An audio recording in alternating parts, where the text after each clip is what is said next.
दोस्तों नमस्कार, मैं अभिलाष प्रसाद, LIC इंश्योरेंस एडवाइजर। स्वागत है आपका मेरे इस वीडियो में।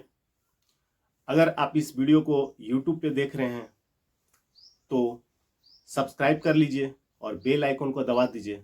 अगर इस वीडियो को आप फेसबुक पेज पे देख रहे हैं तो फॉलो करना मत भूलें, लाइक करना मत भूलें।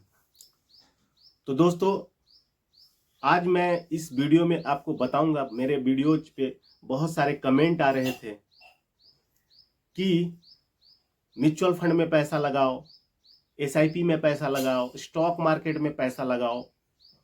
तो मुझे लगा कि चलो इस पे मैं एक वीडियो बनाता हूं। तो दोस्तों, आज मैं आपको बताऊंगा कि LIC में पैसा लगाना, म्यूचुअल फंड में पैसा लगाना, स्टॉक मार्केट में पैसा लगाना, SIP में पैसा लगाना है।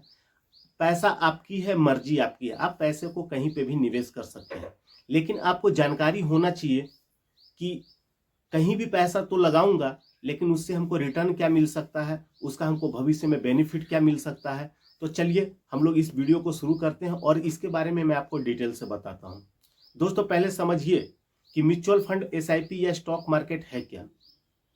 दोस्तों, ये शेयर मार्केट से जुड़ा हुआ चीज है और आप यहाँ पे जब पैसा लगाते हैं तो होता क्या है, आपने जो फ्यूचर में प्लानिंग किया था, हो सकता है आपका प्लानिंग होगा अपने बच्चे के एजुकेशन के लिए, हो सकता है आपका प्लानिंग होगा बिटिया की शादी का, हो सकता है आपका प्लानिंग होगा रिटायरमेंट का, पेंशन का। तो दोस्तों, जब भी आप म्यूचुअल फंड में या SIP में पैसा लगाते हैं या स्टॉक मार्केट में पैसा लगाते हैं तो होता क्या है, उसमें 3 साल 5 साल का कैपिंग होता है और उसके बाद जब भी आपको पैसे की जरूरत इमीडिएट पड़ जाती है, आप उस पैसे को निकाल लेते हैं। क्योंकि डेटा ये बताता है कि 90% केस में ऐसा होता है कि ये जो प्लानिंग होता है वो बीच में टूट जाता है। चलिए हम लोग एक एग्जांपल से समझते हैं। मान के चलिए आप पूरी फैमिली घर में बैठे हुए हैं और आपके घर के बाहर आइसक्रीम वाला आता है और आप लोग डिसाइड करते हैं कि चलो आइसक्रीम खाना है।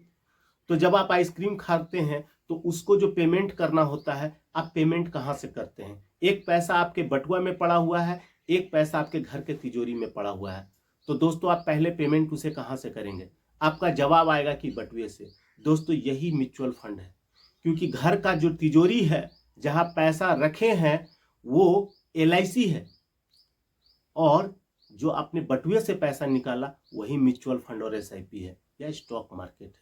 तो दोस्तों, आपने जो प्लानिंग किया था भविष्य में, वो प्लानिंग आपका बीच में टूट जाता है, इसलिए कि जब भी आपको इमीडिएट पैसे की जरूरत पड़ता है तो आपका ध्यान तुरंत जाता है कि चलो यार, अपना पैसा म्यूचुअल फंड में पड़ा हुआ है, वहां से हम पैसा निकाल लेते हैं, चलो अपना SIP के अंदर पैसा है। तो क्या होता है, वो प्लानिंग आपका बीच में ही टूट जाता है दोस्तों। लेकिन अगर यही पैसा जब आप LIC में निवेश करते हैं तो LIC में जो भी आप प्लान बना के निवेश करते हैं, 20 साल का, 25 साल का या 15 साल का, वो प्लानिंग हो सकता है आपके बच्चे का एजुकेशन का हो, या मैरिज प्लान हो, या आपका रिटायरमेंट प्लान हो, पेंशन प्लान हो।